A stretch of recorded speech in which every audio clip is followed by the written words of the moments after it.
Welcome to the Golden State Media Concepts Sex Podcast, a show that examines all aspects of sexuality, from physical to emotional to spiritual. Join our hosts as they discuss age-old questions, common misconceptions, and the latest topics surrounding sex. They'll tackle topics about sexuality from the complicated to the hilarious and everything in between. GSMC Sex Podcast is your show for all of your questions about sex, even some you might not have thought of yet.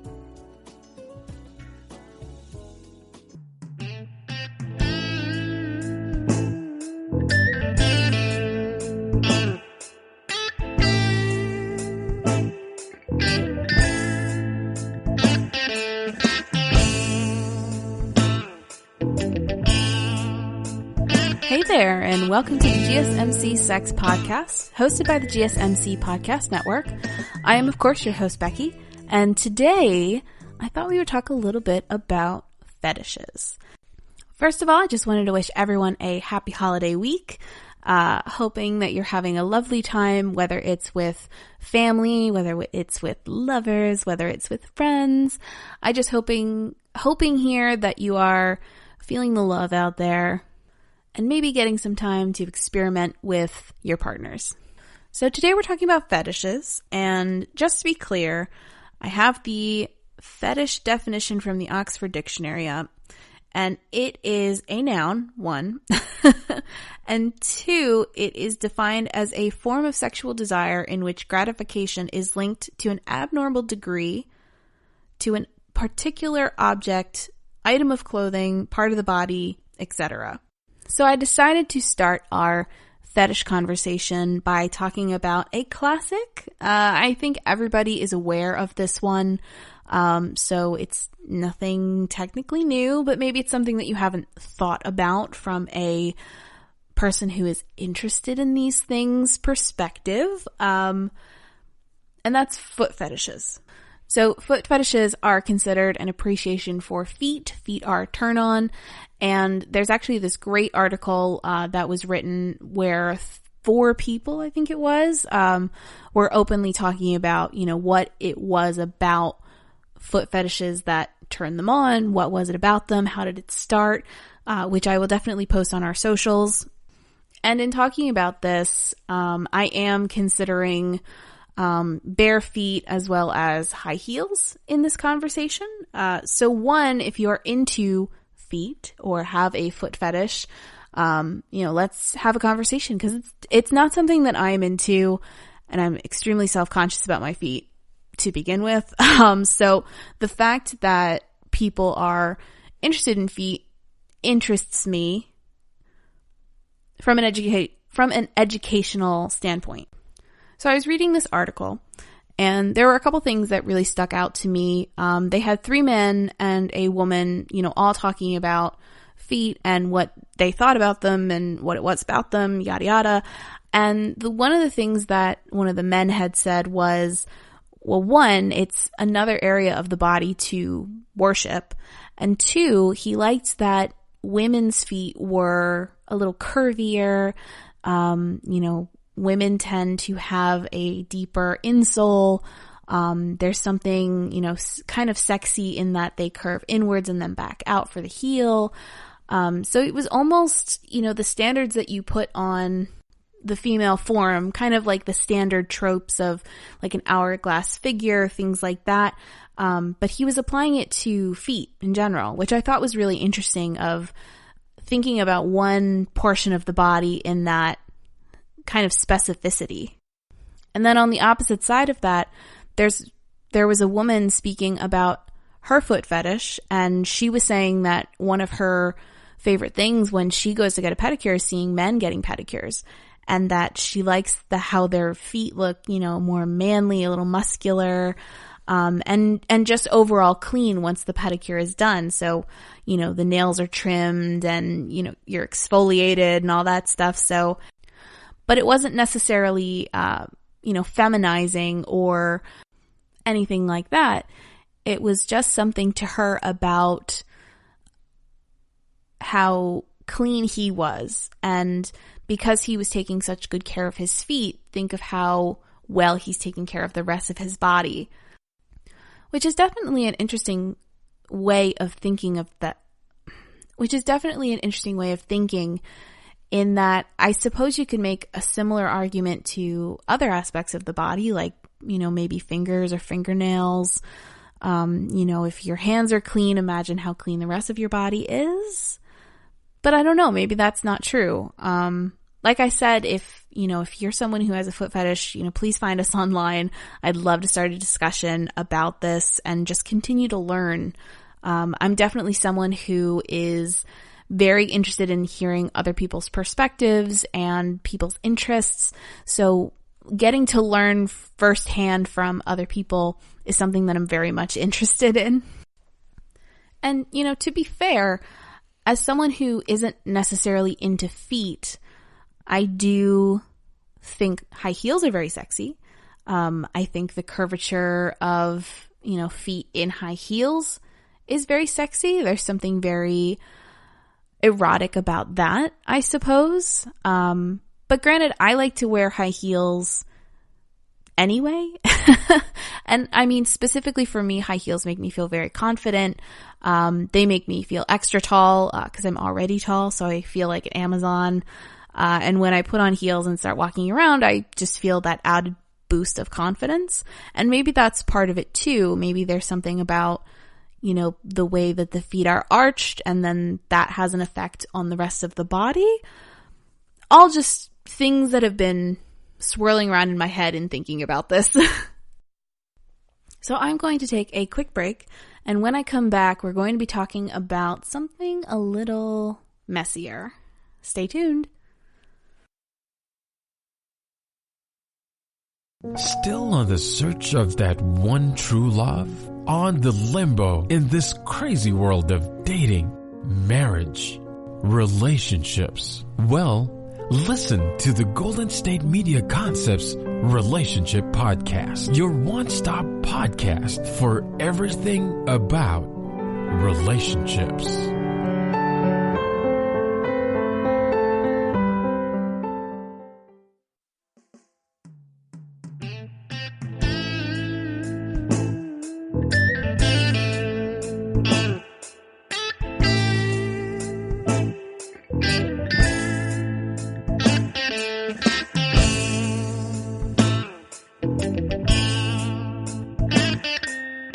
Welcome back to the GSMC Sex Podcast, hosted by the GSMC Podcast Network. I am, of course, your host, Becky, again, and today we are talking about fetishes. And in our first segment, we were talking about foot fetishes. In our second segment today, we're going to be talking about maybe a slightly lesser known one. I don't see it a lot portrayed, other than maybe one other show, I think. I can only think of one other show that I've actually seen it portrayed in, and that is cake sitting.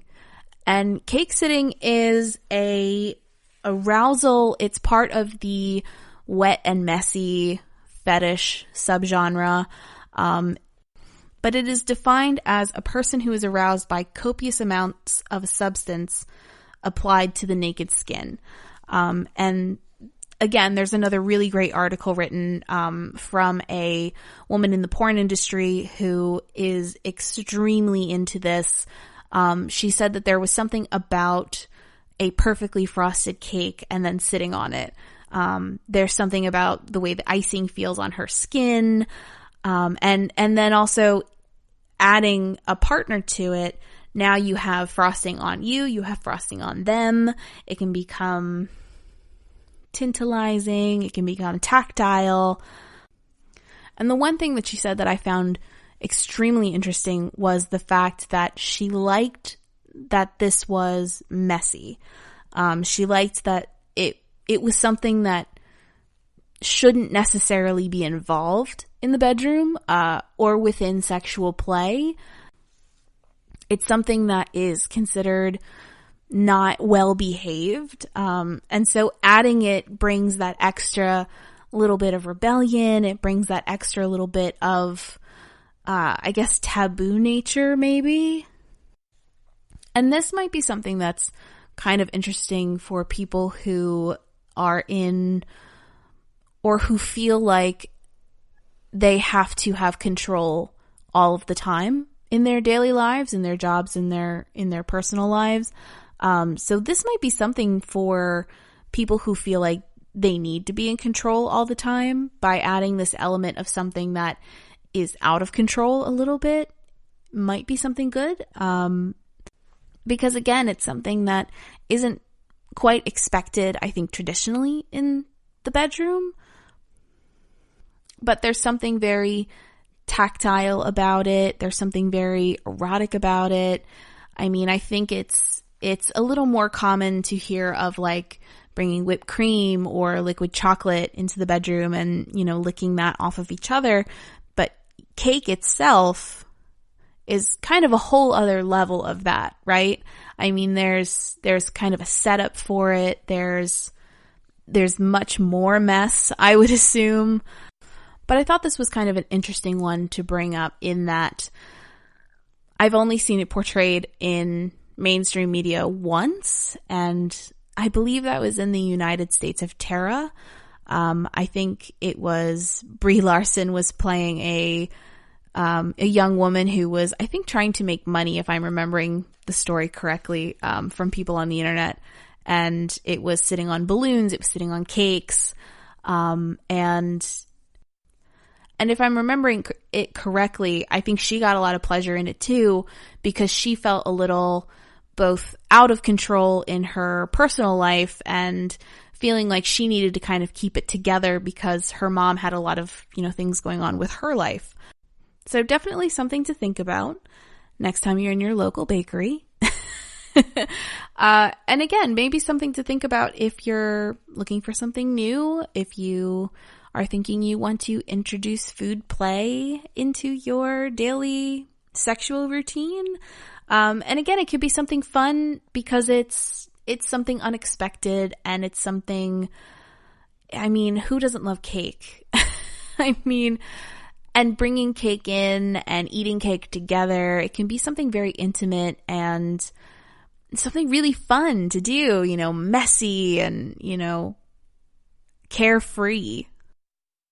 And on that note, I'm going to take a quick break, and when I come back, we're going to be continuing our talk of fetishes, particularly fetishes that include mirrors. Stay tuned. Tired of searching the vast jungle of podcasts? Now listen close and hear this out. There's a podcast network that covers just about everything that you've been searching. Hey! The Golden State Media Concepts Podcast Network is here. Nothing less than a podcast bliss with endless hours of podcast coverage. From news, sports, music, fashion, cooking, entertainment, fantasy, football, and so much more. So stop lurking around and go straight out to the Golden State Media Concepts Podcast Network. Guaranteed to fill that podcast itch. Whatever it may be. Visit us at www.gsmcpodcast.com. Follow us on Facebook and Twitter, and download us on iTunes, SoundCloud, and Google Play.